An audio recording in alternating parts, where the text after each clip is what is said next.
Hey everyone, Ryan here with the Thrifty Bot.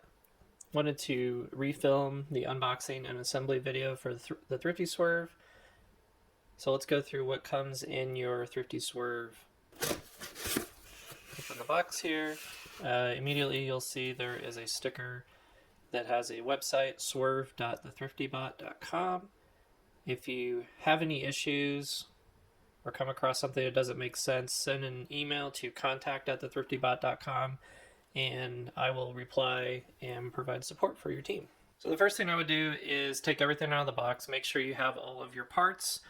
Refer to the Thrifty Swerve manual. There are 2 pages that list every single part and the quantities that you will get in this kit.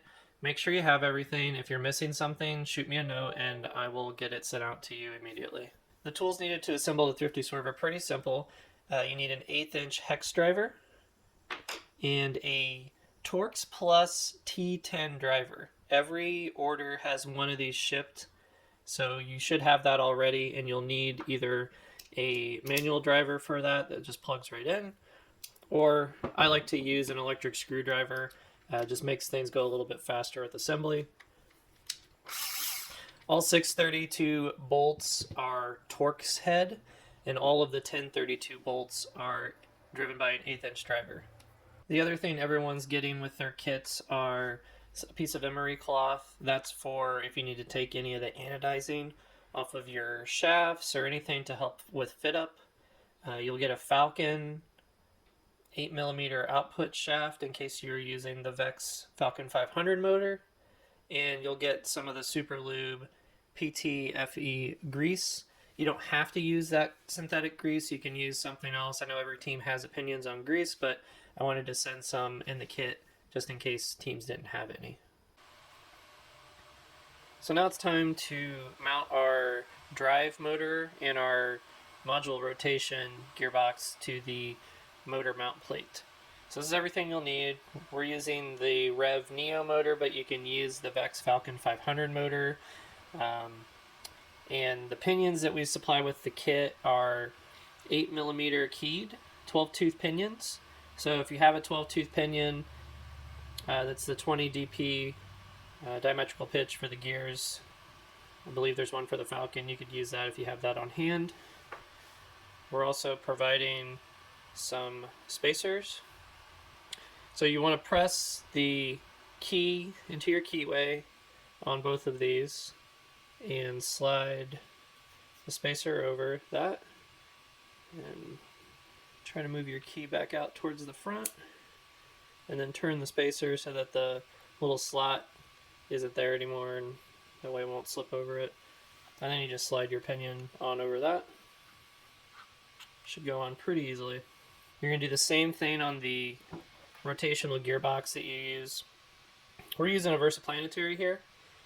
You can use the Rev Ultraplanetary if you'd like. But the key is, again, being able to use this 8mm keyed output for the same exact gear that we used on the other motor. So right now we have the keyed 8mm output shaft in there.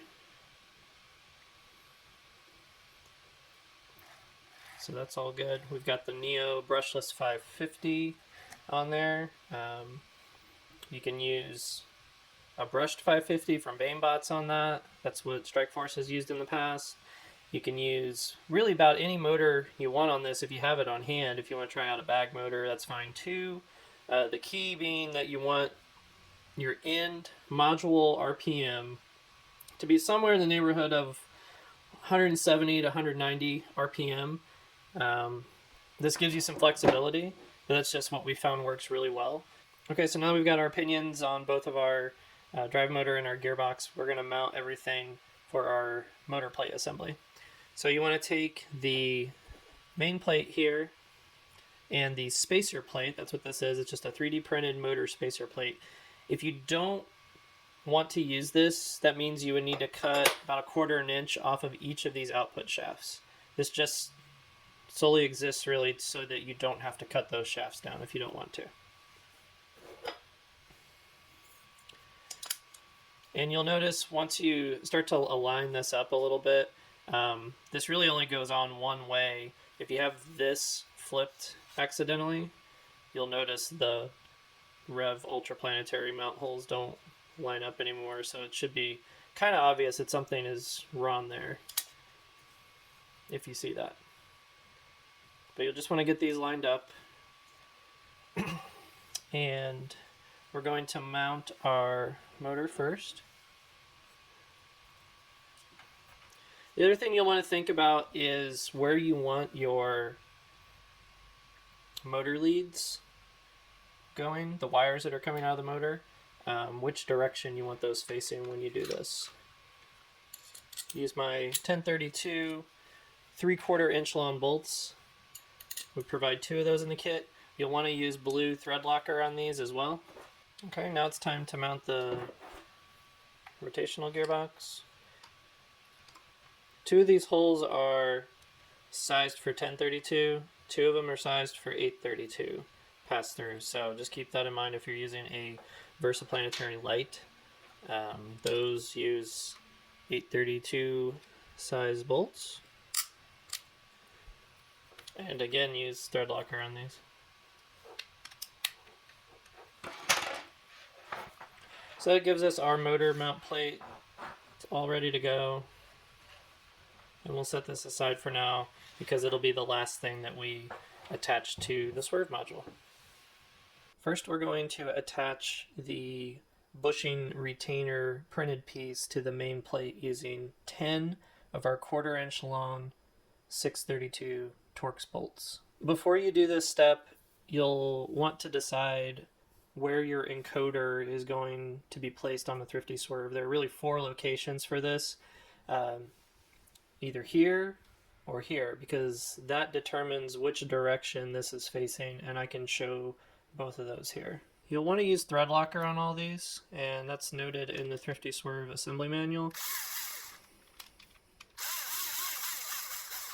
So this is what the part will look like when you have all 10 of your bolts in. That's if you want the encoder located at this position. You'll see that the encoder gear kind of fits nicely in there. If you want your encoder at this position, we'll flip this. And this is what it looks like with the horseshoe shaped part flipped. Your encoder wheel would go here and everything clears like that. This will mount your encoder inboard towards your robot, and if you mount it here, it'll be on the corner of your drivetrain frame, so it just kind of gives teams some flexibility. It was a suggestion from Chief Delphi, and it was a pretty easy thing to add in, so we did that just to give teams the option. The next step is pressing the magnet from your encoder kit into the 3D printed encoder gear. There is a slot for that on the bottom or the top. So again, it depends if you're mounting your encoder on the upper mount plate where the motors are going to go, or on the bottom base plate underneath of that. So there's really 4 locations you can put that encoder. So you just have to kind of think about where it's going to go now so you know where to press this magnet. I'm going to put it in the bottom.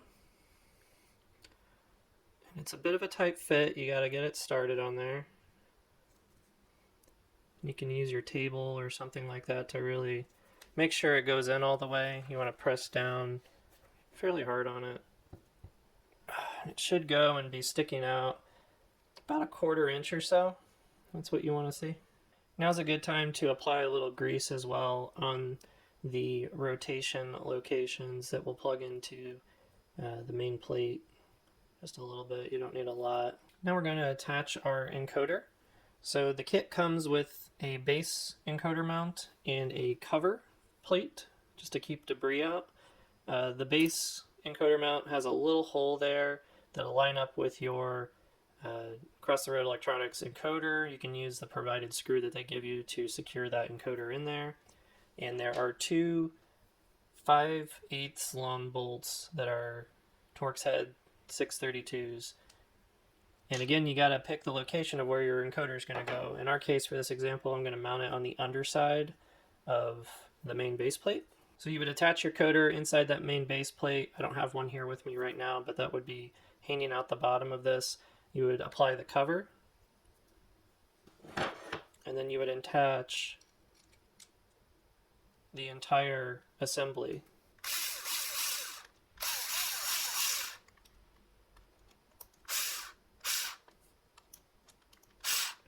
And you'll want to use thread locker on this as well. Really any connection you're making into the plate, into anything that is going into a tapped hole, you're going to want to apply thread locker so that none of this stuff backs out later on. Now we're going to assemble our main stack up here on the main base plate. So you'll need your metal saddle, the 3D printed internal encoder gear, your 3D printed internal ring gear, and the Delrin bushing, and your 6" and a quarter long 1032 bolts. So the easiest way to do this that I found is to take the main base plate. Before you do this, we're going to want to grease the outside of your bushing. So just apply some grease on that around the edge.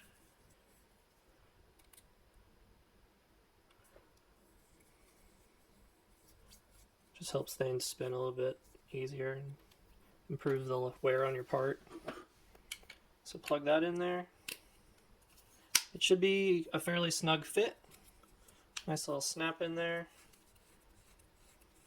Not much play. Then you'll put your 3D printed internal encoder gear on top. And it might be a good time to also apply a little bit of grease on those teeth. Probably a good time to apply a little bit of grease on these teeth as well, just because it'll be fairly covered up here once we assemble this part. Now is also a good time to apply a little grease on the outside of your encoder gear teeth as well. We're going to place this in this step here, and it's just easier to access everything right now. So we'll insert the encoder gear at this point too, and line up our internal printed encoder gear as well. I'm going to try to get it lined up because we're going to run the bolts through the whole stack up here.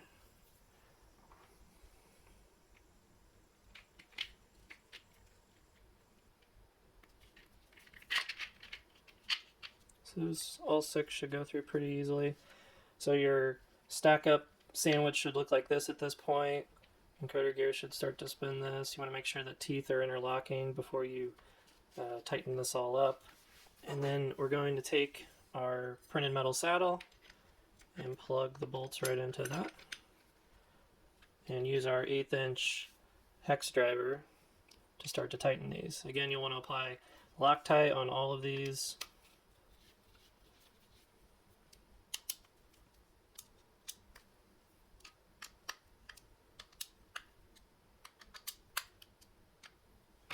Okay, so this whole thing should turn now.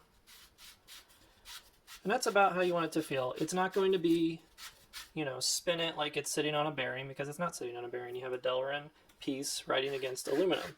But it should not be super hard to turn this. If I crank these bolts tight on many of them around, I'm basically going another quarter turn too far probably here. I'm digging into this 3D printed part. That actually still feels pretty good. Let's go another quarter turn. There is a point of too tight on this, is what I'm trying to demonstrate.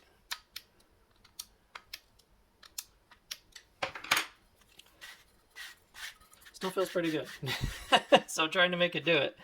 But it is possible to bind this up. If you find you're going too far and it's just hard, well, I can't do it. But and maybe that's because we greased this really well. But this is, I mean, about as far as you want to go. You'll see your 6 bolts are just barely starting to protrude through the saddle. I might even back this off another quarter turn because it is pretty tight right now. You really just want to get it to the point of snug, but not overly tight. And the Loctite should do its job once you've done that. You don't want to crank these down super tight. So if you find out it's actually spinning easier now. So if you find you're having binding at this step, just back these off a little bit until you get it into kind of a nice happy position where everything is rotating fairly easily. Now's a good time to press in your 10.25 millimeter flanged bearing. I've got that one sitting right here, and I have the 3/8 flanged bearing sitting next to it just to demonstrate how similar these look. You'll find out here and eventually if you put the wrong one in here, the shaft won't easily press through it. So, but just make sure you're putting the right one in here. You only get one of these in the kit. You get 2 of the 3/8 flange bearing, and they're slightly different sizes. That should go in real easily. Maybe a little resistance, but it should pop in pretty easy. Now we're going to start assembling the vertical drive shaft here. It'll look like this when you get it in the kit.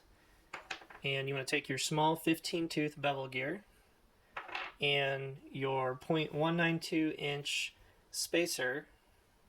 It's the only one that is about this thick in the kit. So the way I do this, I take it over the top, slide it all the way down. It should go pretty easily. If it doesn't, use that piece of emery cloth that's in the kit. Wherever it's getting bound up on the shaft, just take off a little bit of the anodizing. You really want this to be able to slide all the way down pretty easily. And then take your spacer and plop that on top. And now's a good time to take one of the 1032 washers and your 1032 3/8 long bolt and secure that. You may want to take a wrench just so you can really kind of get some torque on this to make sure it goes in. Right now I'm just doing it by hand. So there's our vertical shaft assembly. Again, apply thread locker on this and button up the whole assembly. We can tighten it up more here in a little bit. But that should prevent the entire vertical shaft from sliding out. You may have a little bit of play. I really don't have much of any here right now in terms of sliding up and down. So the next thing we're going to do is assemble our wheel saddle. The first thing I would recommend doing is taking your horizontal shaft and your 2 wheels and sliding them on, just making sure that shaft can go through really easily. If you're having any binding issues, use that piece of emery cloth, kind of shave a little bit of the anodizing layer off there. You really want this shaft to be able to slide through easily for the next steps.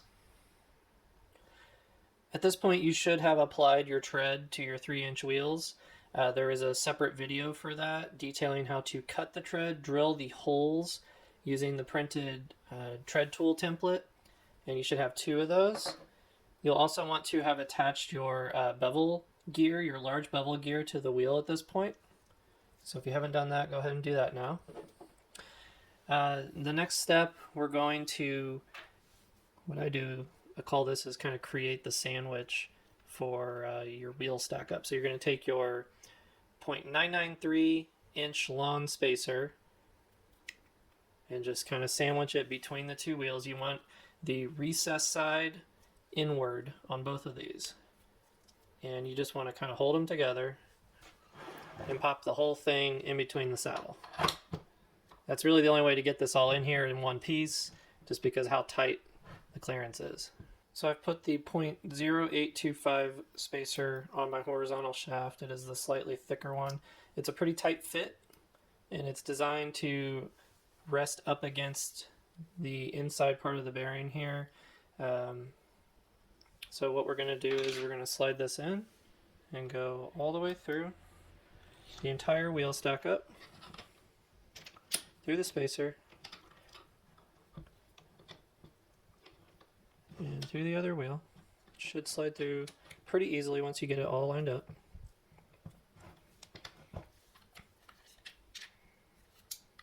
Okay, so now you see that coming through there. And I'm going to put the 1/16 inch thick spacer on the other end here. That's the spacing that's working on this module that I have, and I found that works really well. I'll talk a little bit about shimming in a bit, but now I'm going to put these 3/8 bearings on each end.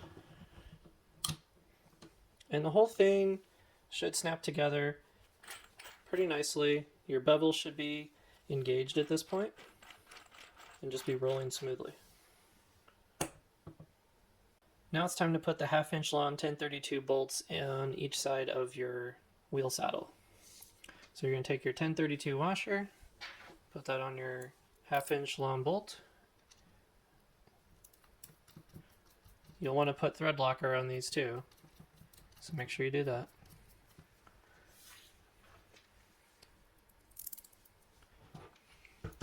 Put one in on each end. That's what's going to secure the shaft in. Now, one thing you'll want to feel for here as you tighten these up, if you start to feel things compressing, like you're crushing the spacer or anything like that inside of here, you'll want to stop this process, back those out, and see what's happening here on the spacing between your wheels on each end of the saddle.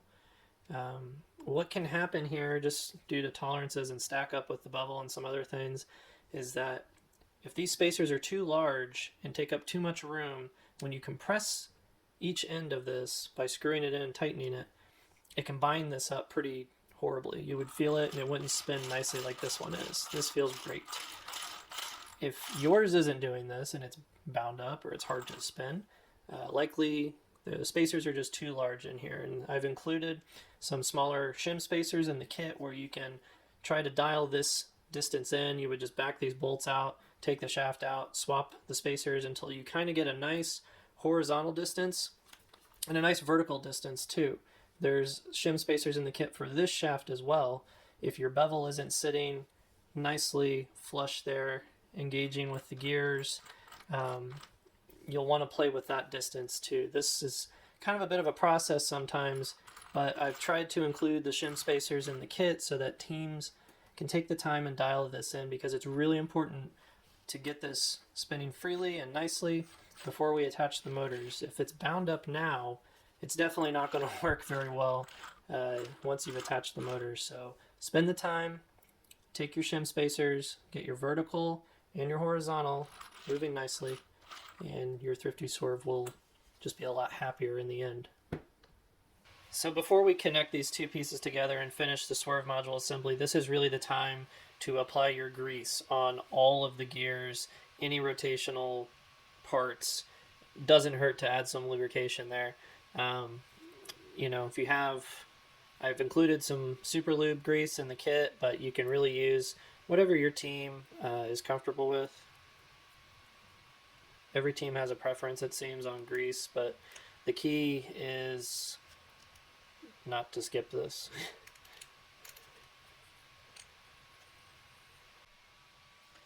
Alright, we're about done here. This is really the final step. You should have 5 1032 2-inch long bolts and 5 of the metal aluminum spacers. And you should have one 3D printed part that is the same length as one of these, or it's slightly undersized. You'll press one of those in there, it should just slide right in. And that's your external roller that we're going to put back on the module.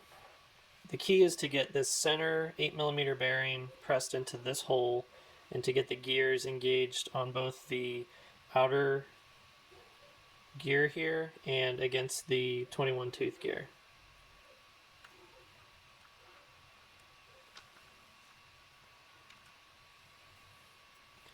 It may take a little bit of wiggling to kind of get everything to go. And sometimes the gear teeth just aren't meshing, so if you need to rotate the wheel a little bit or rotate the module itself a little bit, that helps too, just to allow the teeth to engage. But that's what it should look like when it's all together. There's a little gap there between the top of the printed gear and the bottom of this plate. That's perfectly normal. Now we're going to take our spacers and start to insert those between the plates and run that 2-inch bolt up through the bottom plate into the top one. It's a threaded connection on the top, so you will want to use thread locker again on all 5 of these. Don't skip that. And especially important on this back corner one, where your rotational gearbox is mounted, that is where you want the roller printed part to go. So we're going to stick that in there.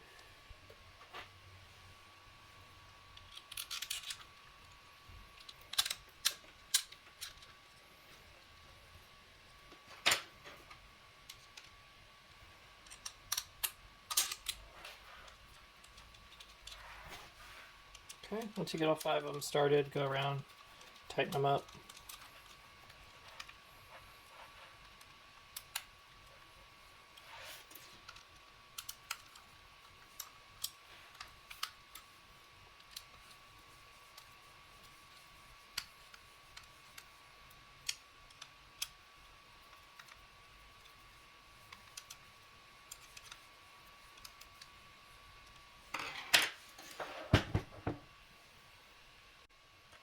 Okay, so our module is fully assembled now.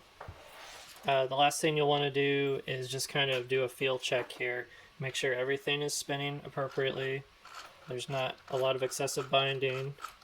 That feels pretty good. I can feel the 21 tooth gear engaging with the 12 tooth. And you'll want to rotate your azimuth. That feels pretty good too. No excessive binding.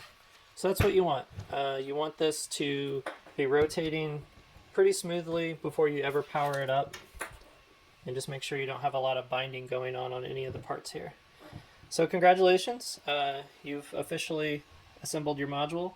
If you have any issues or run into any problems, send me an email at contact@thethriftybot.com. And thanks for watching.